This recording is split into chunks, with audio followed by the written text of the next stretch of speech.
याराने शहर की एक शिकस्त हुई थी जिसकी दीवारों पर वक्त के निशान वाज़ह दिखाई देते थे।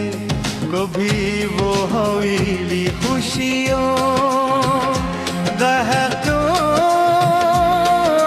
और मेहमानों से आबाद रहती थी,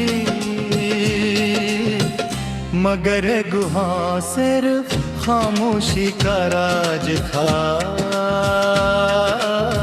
छोटे हुए दरवाजे, धूल से ढके सहन और खाली कमरों में गूंजती हवा माजी की कहानियां सुनाती।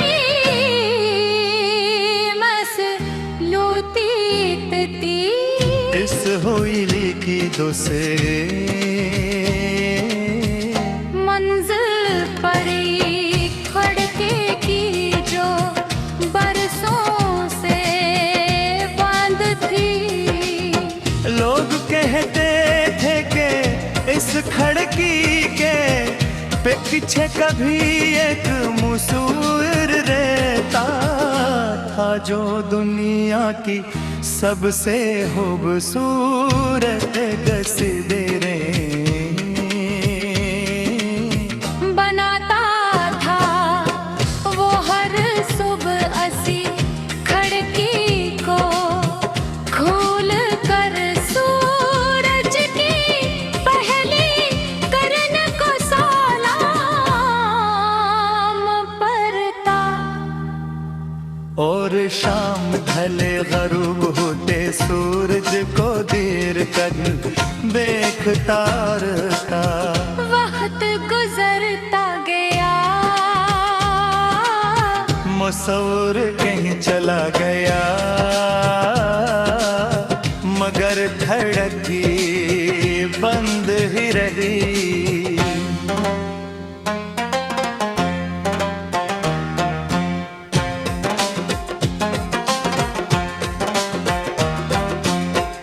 एक दिन तजस्सुस मुझे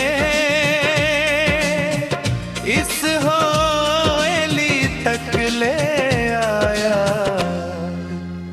सहन में सूखे पत्ते बिखरे हैं और दीवारों पर बेले चढ़ चुके थे। हर कदम के साथ गरजती थी और यूं लगता जैसे इमारत बरसों बाद किसी के आने पर हैरान हूँ। हंसता हंसता सीढ़ियाँ चढ़कर ऊपर पहुँचा। खिड़की वाकई गम हकी।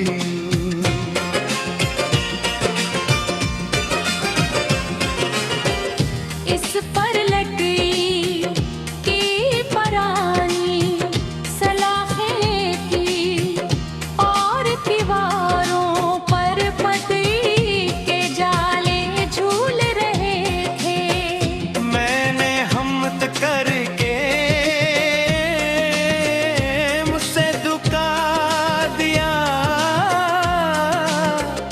खिड़की चरचराती हुई आहस्ता से ढल गई। सामने एक वसी मैदान था, दूर दरख्तों की कतारे, एक निहासा दरिया बह रहा था। और अफक पर पहाड़ खामोश खड़े। शाम की रोशनी हर चीज को सुनहरी रंग दे रही थी। मैं हैरान रह गया। इतना खूबसूरत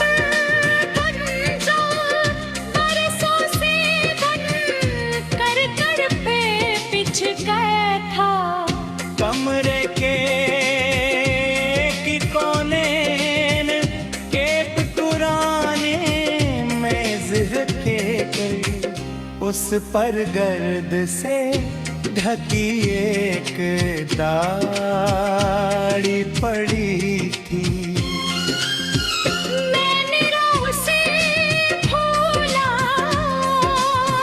पहले सफ़हे पर लिखा था, जो खिड़कियां बंद रहती हैं, इनके बाहर के मौसम बदल जाते हैं, मगर डर की हया पुरानी रहा कर दे।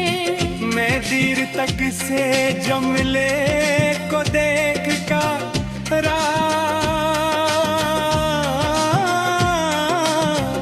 फिर अगला सफ़हा पलटा, इस पर लिखा था, मैंने दुनिया की तस्वीरें बनाए, मगर एक दिन खौफ ने मेरी अपनी खिड़की बंद कर दी। मैं सोच में डूब गया, शायद मसूर किसी हादसे, किसी गम या किसी नाकामी के बाद खुद को दुनिया से ललके छुपा को। कमरे में खामोशी जी, सिर्फ खली कड़की से आती हवा पर देखो हिला रही थी। मैंने डारी का एक आया सफ़हा खोला, उस पर है खाता